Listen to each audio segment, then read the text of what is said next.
आज का पहला पाठ नबी ईसाइस का ग्रंथ अध्याय 52 पद संख्या 13 से 53। 12 हमारे पापों के कारण वह छेदित किया गया। देखो, मेरे सेवक का नाम फैल जाएगा, वह महिमान्वित किया जाएगा और अत्यंत महान होगा। उसकी आकृति इतनी विरूपित की गई थी कि वह मनुष्य नहीं जान पड़ता था। लोग देखकर दंग रह गए थे। उसी की ओर बहुत से राष्ट्र आश्चर्यचकित होकर देखेंगे और उसी के सामने राजा मौन रहेंगे, क्योंकि उनके सामने एक अपूर्व दृश्य आ जाएगा और जो बात कभी सुनने में नहीं आई वे उसे अपनी आंखों से देखेंगे। कौन हमारे संदेश पर विश्वास करेगा? प्रभु का सामर्थ्य किस प्रकार प्रकट हुआ है। वह हमारे सामने एक छोटे से पौधे की तरह, सूखी भूमि की जड़ की तरह बढ़ गया। हमने उसे देखा था, उसमें ना तो सुंदरता थी, ना तेज और ना कोई आकर्षण ही था। वह मनुष्यों द्वारा निंदित और तिरस्कृत था, शोक का मारा और अत्यंत दुखी था। लोग जिन्हें देखकर मुंह फेर लेते हैं, उन्हीं की तरह वह तिरस्कृत और तुच्छ समझा जाता था। भोगता, परंतु वह हमारे ही रोगों को अपने ऊपर लेता था और हमारे ही दुखों से लदा हुआ था, और हम उसे दंडित कर मारा हुआ और तिरस्कृत समझते थे। हमारे पापों के कारण वह छेदित किया गया, हमारे कुकर्मों के कारण वह कुचल दिया गया है। जो दंड वह भोगता था उसके द्वारा हमें शांति मिली है, और उसके घावों द्वारा हम भले चंगे हो गए हैं। हम सब अपना अपना रास्ता लेकर भेड़ों की तरह भटक रहे थे। उसी पर प्रभु ने हम सबों के पापों का भार डाल दिया। वह अपने पर किया हुआ अत्याचार धैर्य से सहता गया और चुप रहा, वध के लिए ले जाई जाने वाली मेमने की तरह और ऊन कतरने वाले के सामने चुप रहने वाली भेड़ की तरह। उसने अपना मुंह नहीं खोला।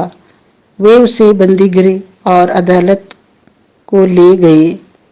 कोई भी उसकी परवाह नहीं करता था।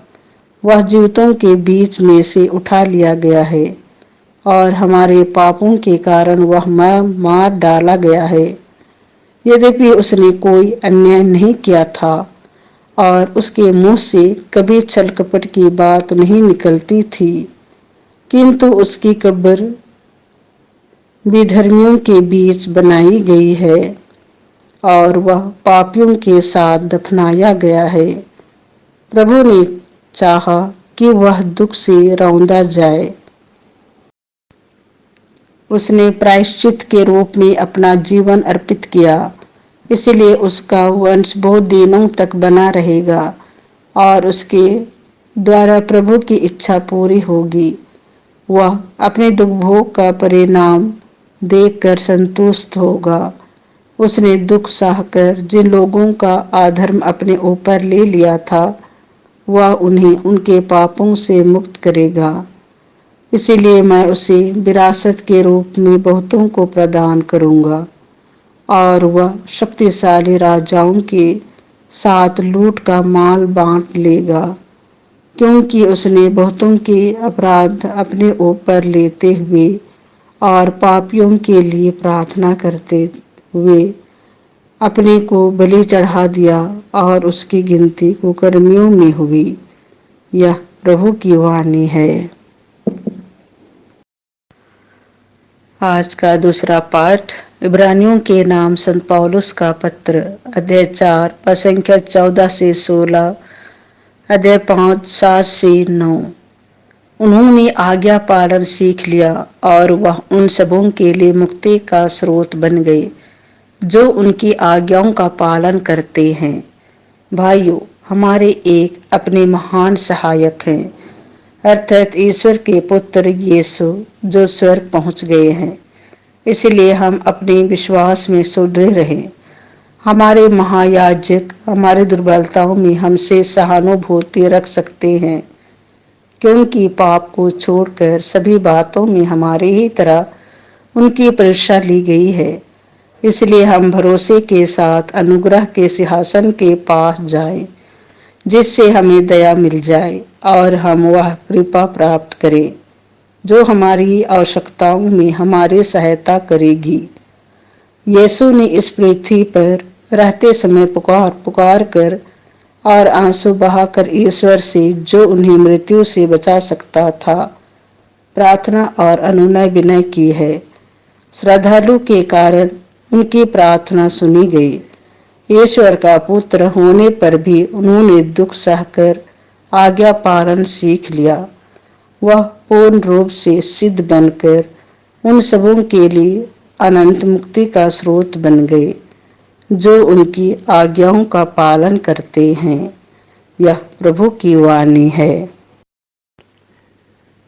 संत योहन के अनुसार प्रभु यीशु का दुर्भोग, अध्याय 18 पद संख्याएं 1 से 19, 42। यीशु अपने शिष्यों के साथ किद्रोन नाले के उस पार गए। वहां एक बारी थी। उन्होंने अपने शिष्यों के साथ उसमें प्रवेश किया। उनके विश्वासघाती यूदस को भी वह जगह मालूम थी, क्योंकि यीशु अक्सर अपने शिष्यों के साथ वहां गए थे। इसलिए यूदस पलटन और महायाजकों तथा फरीसियों के भेजे हुए प्यादों के साथ वहां आ पहुंचा। वे लोग लालटेनें, मसाले और हथियार लिए थे। यीशु यह जानकर कि मुझ पर क्या क्या बीतेगी, आगे बढ़े और उनसे बोले, किसे ढूंढते हो? उन्होंने उत्तर दिया, यीशु नाजरी को। यीशु ने उससे कहा, मैं ही हूँ। वहां उनका विश्वासघाती यूदस भी उन लोगों के साथ खड़ा था।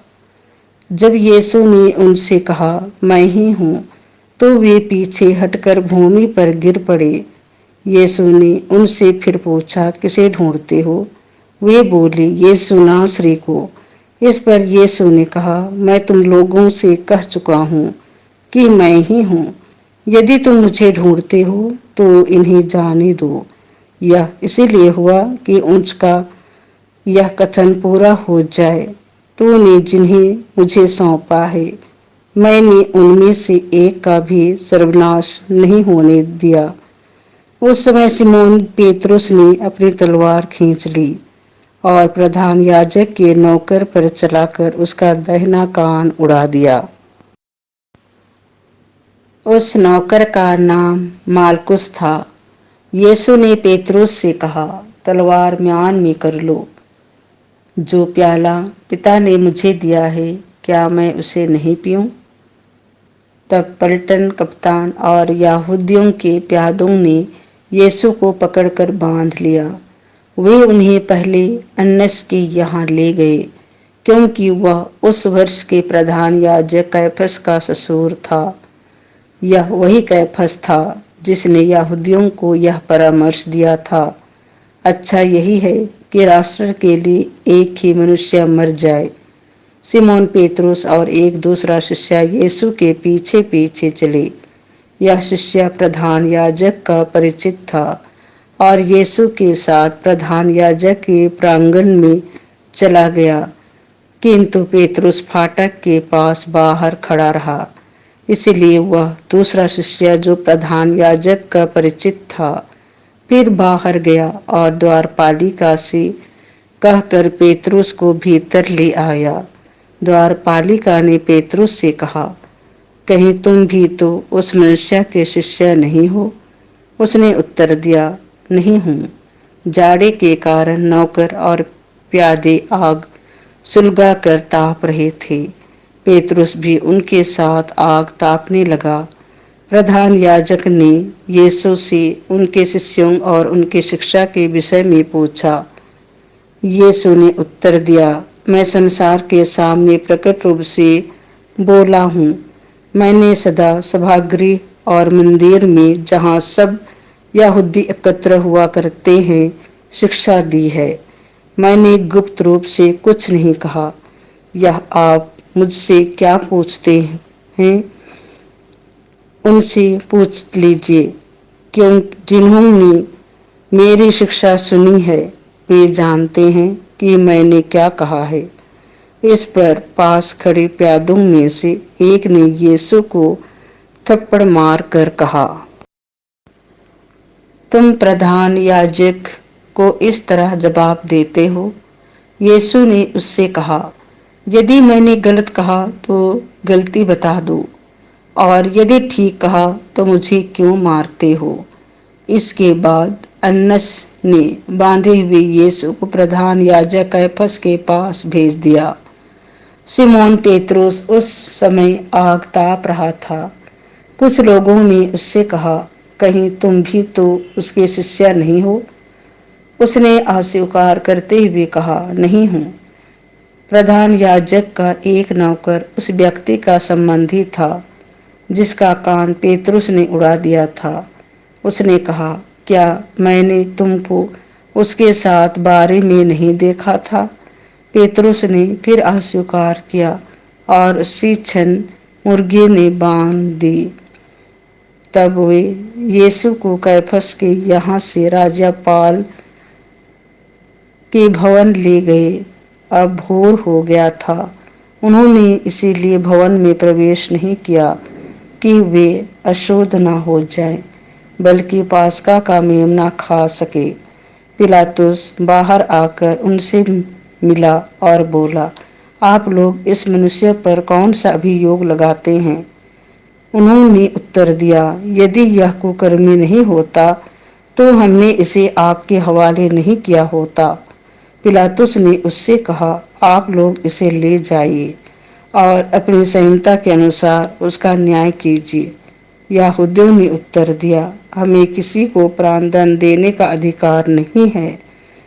यह इसलिए हुआ कि यीशु का वह कथन पूरा हो जाए जिसके द्वारा उन्होंने संकेत किया था कि उनकी मृत्यु किस प्रकार की होगी। तब पिलातुस ने भवन में वापस जाकर यीशु को बुला भेजा और उनसे कहा, क्या तुम यहूदियों के राजा हो? यीशु ने उत्तर दिया, क्या आप यह अपनी ओर से कहते हैं या दूसरों ने आपसे मेरे विषय में यह कहा है? पिलातुस ने कहा, क्या मैं यहूदी हूँ? तुम्हारे ही लोगों ने और महायाजकों ने तुम्हें मेरे हवाले कर दिया है। तुमने क्या किया है? यीशु ने उत्तर दिया, मेरा राज्य इस संसार का नहीं है। यदि मेरा राज्य इस संसार का होता तो मेरे अनुयायी लड़ते और मैं यहूदियों के हवाले नहीं किया जाता, परंतु मेरा राज्य यहाँ का नहीं है। इस पर पिलातुस ने उनसे कहा, तो तुम राजा हो? यीशु ने उत्तर दिया, आप ठीक कहते हैं, मैं राजा हूँ। मैं इसीलिए जन्मा और इसीलिए संसार में आया हूँ कि सत्य के विषय में साक्ष्य दूं। जो सत्य के पक्ष में है वह मेरी सुनता है। पिलातुस ने उससे कहा, सत्य क्या है?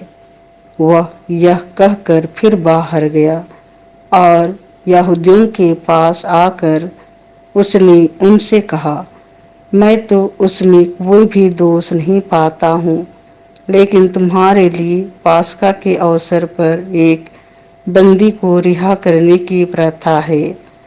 क्या तुम लोग चाहते हो कि मैं तुम्हारे लिए यहूदियों के राजा को रिहा कर दूं? इस पर वे फिर चिल्लाने लगे, इसे नहीं, बराबस को। बराबस तो डाकू था। तब पिलातुस ने यीशु को ले जाकर कोड़े लगाने का आदेश दिया। सैनिकों ने कांटों का मुकुट गूंथ कर उसके सिर पर रख दिया और उन्हें बैगनी कपड़ा पहनाया। फिर वे उनके पास आकर यह कहने लगे, यहूदियों के राजा प्रणाम, और वे उन्हें थप्पड़ मारते जाते थे। पिलातुस ने फिर बाहर जाकर लोगों से कहा, देखो, मैं उसे तुम लोगों के सामने बाहर ले आता हूँ, जिससे तुम यह जान लो कि मैं उनमें कोई भी दोष नहीं पाता हूँ। तब यीशु कांटों का मुकुट और बैंगनी कपड़ा पहने बाहर आए। पिलातुस ने लोगों से कहा, यही है वह मनुष्य। महायाजक और प्यादे उन्हें देखते ही चिल्ला उठे, इसे क्रूस दीजिए, इसे क्रूस दीजिए। पिलातुस ने उससे कहा, तुम ही इसे ले जाओ और क्रूस पर चढ़ाओ। मैं तो इसमें कोई भी दोष नहीं पाता। यहूदियों ने उत्तर दिया, हमारी एक संहिता है और उस संहिता के अनुसार यह प्राणदंड के योग्य है, क्योंकि इसने ईश्वर का पुत्र होने का दावा किया है। पिलातुस यह सुनकर और भी डर गया। उसने फिर भवन के अंदर जाकर यीशु से पूछा, तुम कहाँ के हो? किंतु यीशु ने उसे कोई उत्तर नहीं दिया। इस पर पिलातुस ने उनसे कहा, तुम मुझसे क्यों नहीं बोलते? क्या तुम यह नहीं जानते कि मुझे तुमको रिहा कर देने का भी अधिकार है और तुमको क्रूस पर चढ़वाने का भी? यीशु ने उत्तर दिया, यदि आपको ऊपर से अधिकार ना दिया गया होता तो आपका मुझ पर कोई अधिकार नहीं होता। इसलिए जिसने मुझे आपके हवाले कर दिया है वह अधिक दोषी है। उस समय से पिलातुस यीशु को मुक्त करने का उपाय ढूंढने लगा, परंतु यहूदी चिल्लाकर कहने लगे, यदि आप इसे रिहा करते हैं तो आप कैसर के हितैषी नहीं हैं। जो अपने को राजा कहता है वह कैसर का विरोध करता है। यह सुनकर पिलातुस ने यीशु को बाहर ले आने का आदेश दिया।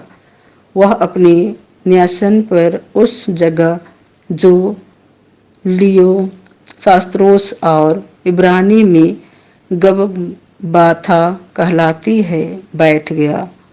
पास्का की तैयारी का दिन था। लगभग दोपहर का समय था। पिलातुस ने यहूदियों से कहा, यही है तुम्हारा राजा? इस पर वे चिल्ला उठे, ले जाइए, ले जाइए, इसे क्रूस दीजिए। पिलातुस ने उनसे कहा, क्या मैं तुम्हारे राजा को क्रूस पर चढ़वा दूं? महायाजकों ने उत्तर दिया, कैसर के सिवा हमारा कोई राजा नहीं। तब पिलातुस ने यीशु को क्रूस पर चढ़ाने के लिए उनके हवाले कर दिया। वे यीशु को ले गए और वह अपना क्रूस ढोते हुए खोपड़ी की जगह नामक स्थान गए। इब्रानी में उसका नाम गोलगाथा है। वहां उन्होंने यीशु को और उनके साथ और दो व्यक्तियों को क्रूस पर चढ़ाया, एक को एक इस ओर, दूसरे को उस ओर और बीच में यीशु को। पिलातुस ने इस दोष पात्र भी लिखवा कर क्रूस पर लगवा दिया। वह इस प्रकार था, यीशु नासरी यहूदियों का राजा। बहुत से यहूदियों ने यह दोष पात्र पढ़ा, क्योंकि वह स्थान जहाँ यीशु क्रूस पर चढ़ाए गए थे शहर के पास ही था और दोष पात्र इब्रानी, लतीनी और यूनानी भाषा में लिखा हुआ था। इसलिए यहूदियों के महायाजकों ने पिलातुस से कहा, आप न लिखिए यहूदियों का राजा, बल्कि इसने कहा कि मैं यहूदियों का राजा हूँ। पिलातुस ने उत्तर दिया, मैंने जो लिखा दिया सो लिख दिया। यीशु को क्रूस पर चढ़ाने के बाद सैनिकों ने उनके कपड़े ले लिए और कुर्ते के सिवा उन कपड़ों के 4 भाग कर दिए, हर सैनिक के लिए एक भाग। उस करते में सिवान नहीं था। वह ऊपर से नीचे तक पूरा का पूरा बना हुआ था। उन्होंने आपस में कहा, हम इसे नहीं फाड़े, चिट्ठी डाल कर देख लें कि यह किसे मिलता है। यह इसीलिए हुआ कि धर्म ग्रंथ का यह कथन पूरा हो जाए, उन्होंने मेरे कपड़े आपस में बांट लिए और मेरे वस्त्र पर चिट्ठी डाली। सैनिकों ने ऐसा ही किया। यीशु की माता, उसकी बहन क्लोपस की पत्नी मरियम और मरियम मगदलेना उनके क्रूस के पास खड़ी थी। यीशु ने अपनी माता को और उसके पास अपने शिष्यों को जिसे वह प्यार करते थे देखा। उन्होंने अपनी माता से कहा, भाद्री, यह आपका पुत्र है। इसके बाद उन्होंने उस शिष्या से कहा, यह तुम्हारी माता है। उस समय से उस शिष्या ने उसे अपने यहाँ आश्रय दिया। तब यीशु ने यह जानकर कि अब सब कुछ पूरा हो चुका है, धर्म ग्रंथ का लेख पूरा करने के उद्देश्य से कहा, मैं प्यासा हूँ। वहाँ खट्टी अंगूरी से भरा एक पात्र रखा था। लोगों ने उसमें एक वन सोख्ता डुबाया और उसे जूफे की डंडी पर रखकर यीशु के मुंह में लगा दिया। यीशु ने खट्टी अंगूरी चख कर कहा, सब पूरा हो चुका है, और सिर झुकाकर प्राण त्याग दिए। वह तैयारी का दिन था। यहूदी यह नहीं चाहते थे कि शव विश्राम के दिन क्रूस पर रह जाए, क्योंकि उस विश्राम के दिन बड़ा त्योहार पड़ता था। उन्होंने पिलातुस से निवेदन किया कि उनकी टांगें तोड़ दी जाए और शव हटा दिए जाए। इसीलिए सैनिकों ने आकर यीशु के साथ क्रूस पर चढ़ाए हुए पहले व्यक्ति की टांगें तोड़ दी, फिर दूसरे की भी।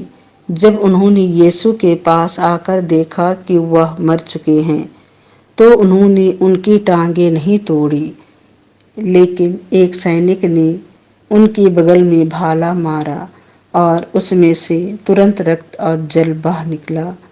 जिसने यह देखा कि वही इसका साक्ष्य देता है और उसका साक्ष्य सच्चा है, वह जानता है कि मैं सच बोलता हूँ, जिससे आप लोग भी विश्वास करें। यह इसलिए हुआ कि धर्म ग्रंथ का यह कथन पूरा हो जाए, उसकी एक ही हड्डी नहीं तोड़ी जाएगी। फिर धर्म ग्रंथ का एक दूसरा कथन इस प्रकार है, उन्होंने जिसे छेदा है वे उसी की ओर देखेंगे। इसके बाद अरिमथिया के यूसुफ ने, जो यहूदियों के भाई के कारण यीशु का गुप्त शिष्य था, पिलातुस से यीशु का शव ले जाने की अनुमति मांगी। पिलातुस ने अनुमति दे दी। इसलिए यूसुफ आकर यीशु का शव ले गया। निकोदेमुस भी पहुंचा, जो पहली रात को यीशु से मिलने आया था। वह लगभग 50 सेर का गंधरस और अंगूर का सम्मिश्रण लाया। उन्होंने यीशु का शव लिया और यहूदियों की दफन की प्रथा के अनुसार उसको सुगंधित द्रव्यों के साथ छालटी की पाटियों में लपेटा। जहाँ यीशु क्रूस पर चढ़ाए गए थे, वहाँ एक बारी थी और उस बारी में एक नई कब्र, जिसमें अब तक कोई भी नहीं रखा गया था। उन्होंने यीशु को वही रख दिया, क्योंकि वह यहूदियों के लिए तैयारी का दिन था और वह कब्र निकट ही था। यह प्रभु का सुसमाचार है।